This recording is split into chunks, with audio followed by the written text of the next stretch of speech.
Welcome to Tech in the Right Direction, the podcast. Let's take tech in the right direction to drive social change and close the employment, pay, and culture gap for women in technology.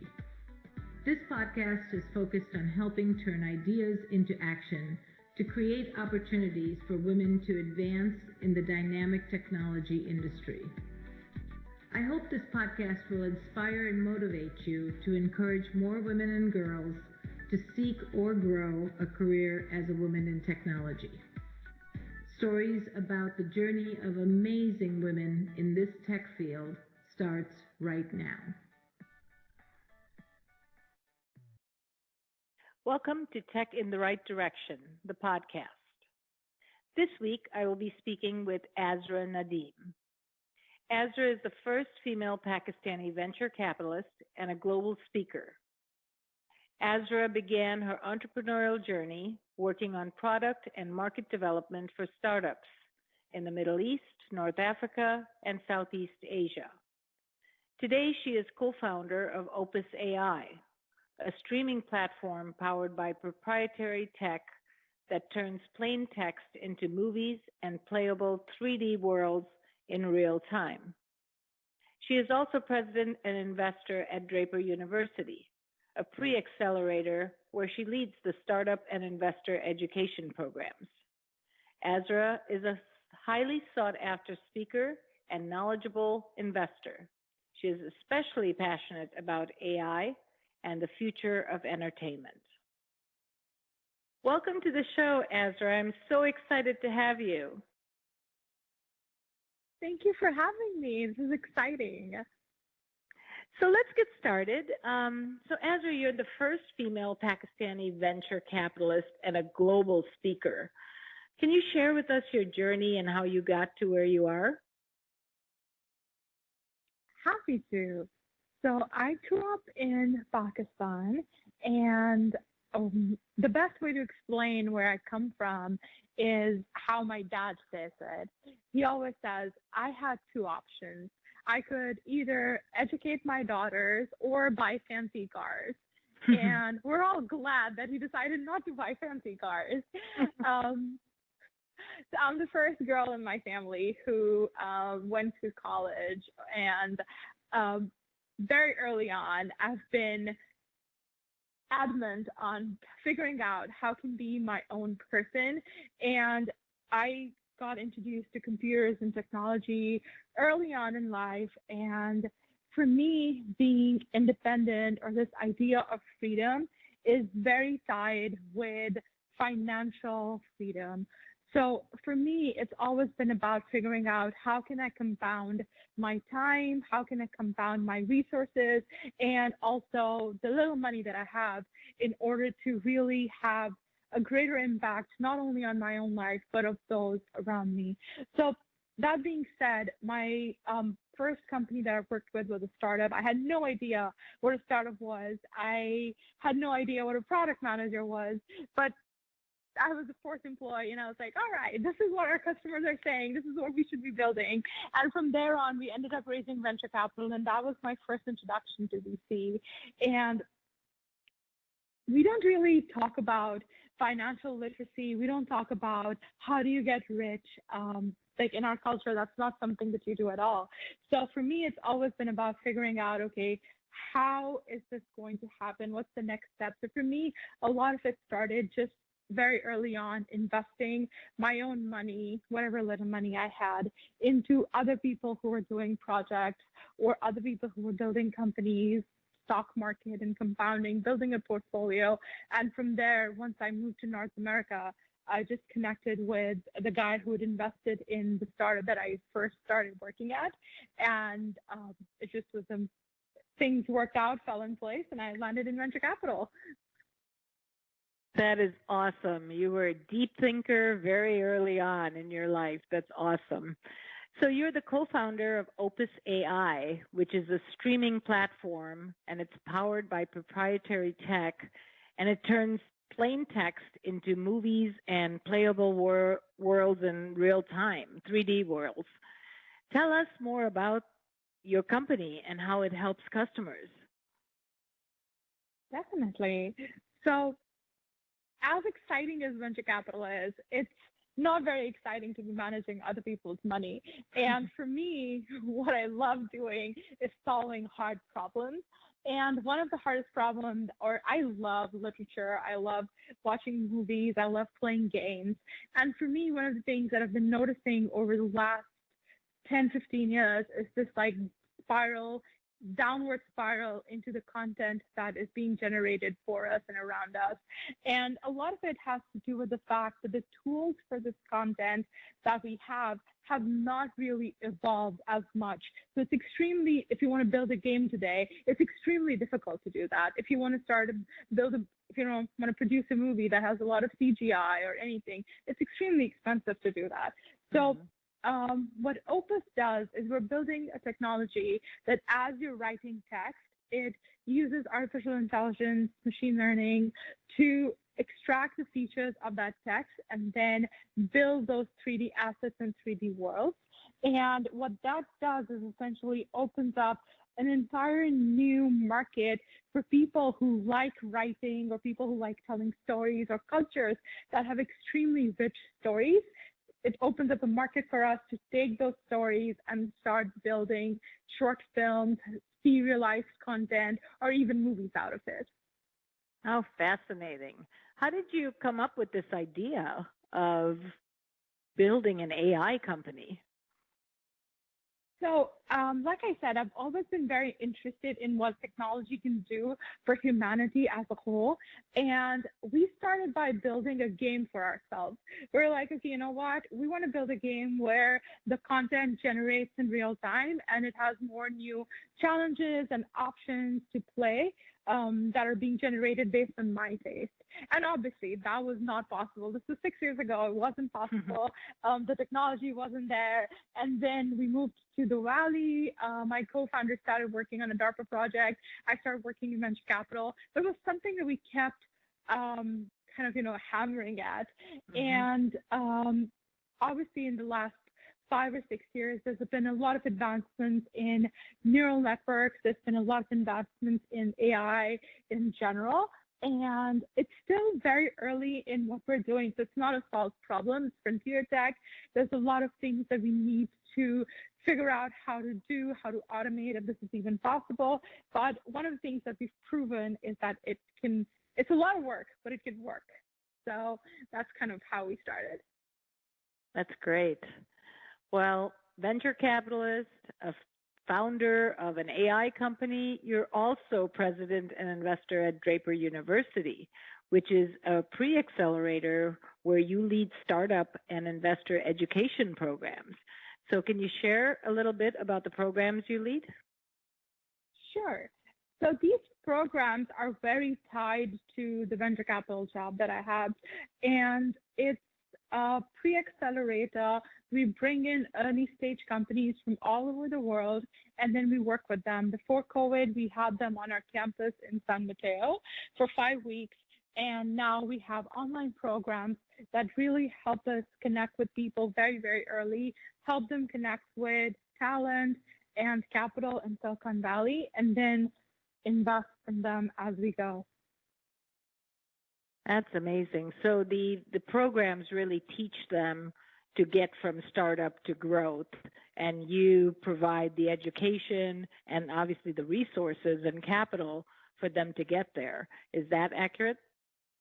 That's very accurate. I'm going to use those same words next time I pitch it. That's great. So investing in AI are passions of yours, and we talked about how you got started in both of those areas. But tell me the connection to women for both of those areas. So for me, one of the biggest things being a woman, and especially coming from a very conservative culture, is that none of this is handed on a platter to me. I had to fight for from going to college to getting my first job to even moving out of Pakistan. Everything was a struggle. And in that journey, I'm a huge believer that every single door that you open, no matter how much effort it takes, it makes it easier for people who are following. So, or people, and these people can be in your own community, these can be women in your own country, or women who have similar career paths. And also, I think it's extremely important.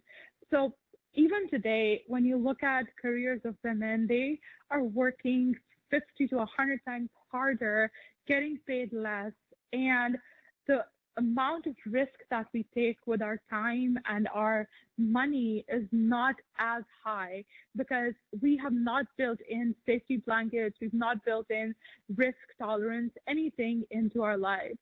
And for me, I think it's very important as a woman to be able to do that because it's tied to my sense of freedom, for one, and it's also tied to this being able to build this path for my sisters, for my community, and for other women who might want to be in the same realm. So one of the things that I want to do is demystify investing. So I work with a lot of women, and a lot of times to invest in a startup, especially if you're outside of the US, you don't need a lot of money to get started. You can do it with as low as $500 or $2,000. So just figuring out how to do it, how to build that portfolio, that's one thing. And then obviously AI is such a new field, and what it brings to the table is something very exciting for women because we can now match our, things that we're very passionate about. So it can be fashion, it can be entertainment, it can be any art that we're passionate about, and blend it with technology and really be on the frontier of what is going to fundamentally change the world. That's great. I love that your journey is based on freedom, and these are the things that you need to do to get there, and how you're helping women realize that their journey to freedom is so important and what pieces they need to put in place. Now, there's a stat that says that last year, female founders only received 2.8% of $130 billion in venture money in the U.S. And that just bothers me because, 2.8% of such a big number, $130 billion. And this stat came from the analytics firm PitchBook, and also an advocacy organization, All Raise. What can we do to change this? We need women to get more capital so that they can grow their businesses, they can get that freedom that you're talking about. Yeah, so obviously one of the things is that we just associate, if you're a woman, you're only going to build a fashion tech company, or you're going to solve a problem for women. And I'm not saying that these problems are big markets because they've been underserved for a very long time. So I think a lot of it is how we pitch to investors that needs to change. Also, these investors, the money that they're getting, the LPs need to start taking more responsibility for diversity in the capital that they're deploying. So there has been an uptick of diverse investors. There's been an uptick of diverse GPs who are now raising funds to invest in women, people of color. So there's a lot of work that's happening, but it's not even scratching the surface. And again, a lot of these are internalized biases. So even with female founders who want to invest in tech companies, I've pitched to female founders where one of them ended up talking to me about having kids. And I'm like, you would never talk about having kids in a pitch meeting with a male founder. That's just not done. And I don't think it wasn't meant as a bad gesture. It wasn't meant as something like just specifically trying to do that. But it's just a lot of internal biases that needs to be fixed in venture capital, especially women who are at the helm of these funds, to be able to reach out to more women, educate them more, help them figure out how to pitch in the right way. So I think everybody needs to to do their work, and founders need to do the work as well. So true. I think it is so important for us to be able to have the confidence to pitch correctly and know the right things to say. There are so many biases, right? And we talk about unconscious bias all the time. Sometimes people don't even realize they have a bias until it hits them in the face, and then they are like, whoa, where did that come from? And so biases are from, everywhere, the way you were raised, the neighborhood you grew up in. It's not just, color or status or, there's so many things that come into bias. And so, let's all work together to really change these numbers. We'd like to see, 50% of women receive venture capital money, because we are growing businesses. We are growing the bottom line of most businesses. So we have a lot to bring to the table, and we should be supported the same way. So AI jobs, just like we're doing a lot of cloud training and, machine learning, AI, these job roles, they just never existed before. So what are your thoughts on the new jobs and the market, let's say even a couple of years from now? What can we look forward to? So I definitely believe that automation, while it's going to make a lot of repetitive jobs redundant, it's going to create very interesting new job opportunities that will allow people to match things that they're passionate about to things that help them make money. So nobody, for example, goes to work wanting to check boxes or click and drag and drop things all day long. That's not exciting for anybody.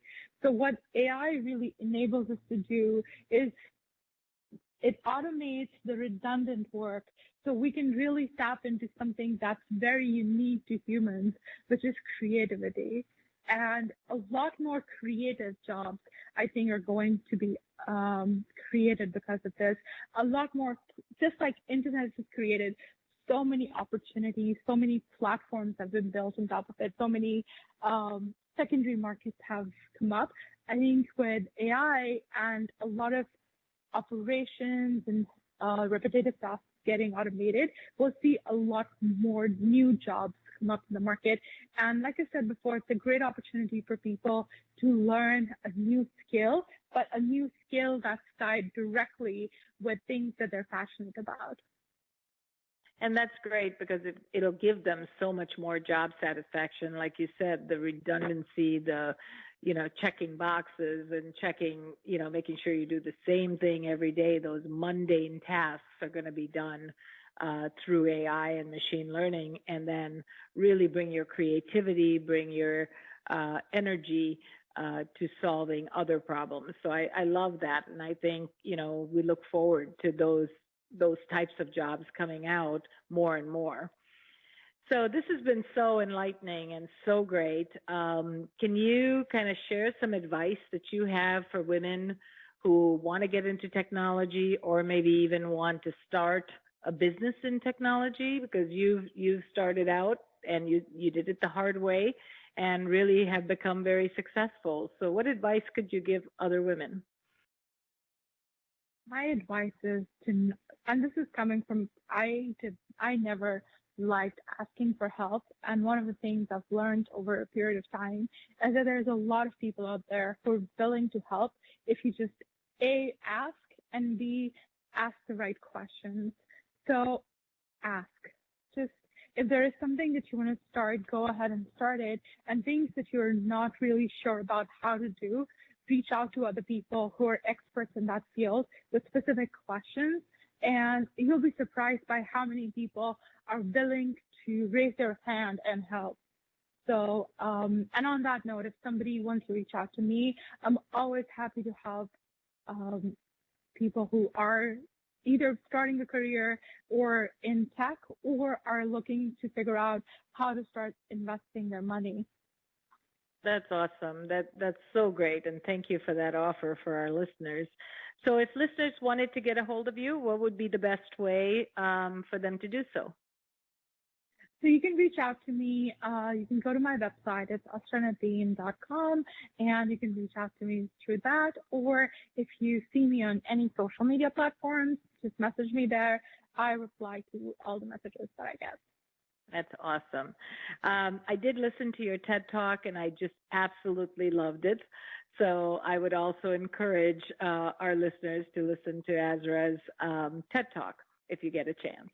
Well, Azra, this has been such a pleasure. Thank you, thank you. It's a privilege to spend time with you. I appreciate it, and I hope to talk to you again on my show soon. Thank you so much for having me. This is a great conversation, and I hope it's helpful for your listeners. Very much so. So thank you again. Thank you for listening to Tech in the Right Direction. Please take a minute to subscribe or follow so that you never miss an episode. Also, don't forget to like, share, and comment. Thank you. See you next week.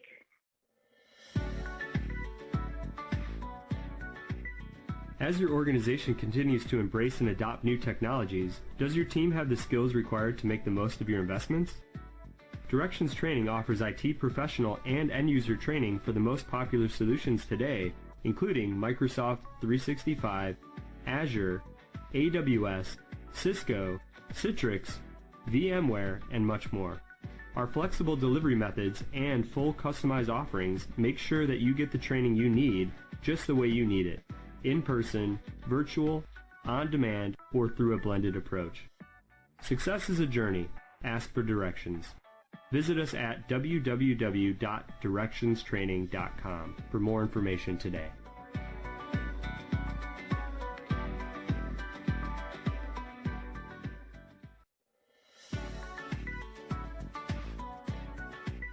From IT skill enhancements to end-user adoption training, Directions Training is your resource to help optimize the effectiveness of your technology investments. Over 500,000 students have taken advantage of our wide selection of technology and business training solutions, covering the most popular applications today, such as Microsoft 365, Azure, Windows 10, and more. As a podcast listener, we invite you to take advantage of an exclusive offer. Receive 30 days of free access to our on-demand courses for IT professionals or end users. Visit us at www.directionstraining.com/podcast to claim this offer today. Hurry, this offer is only available for a limited time. Success is a journey. Ask for directions.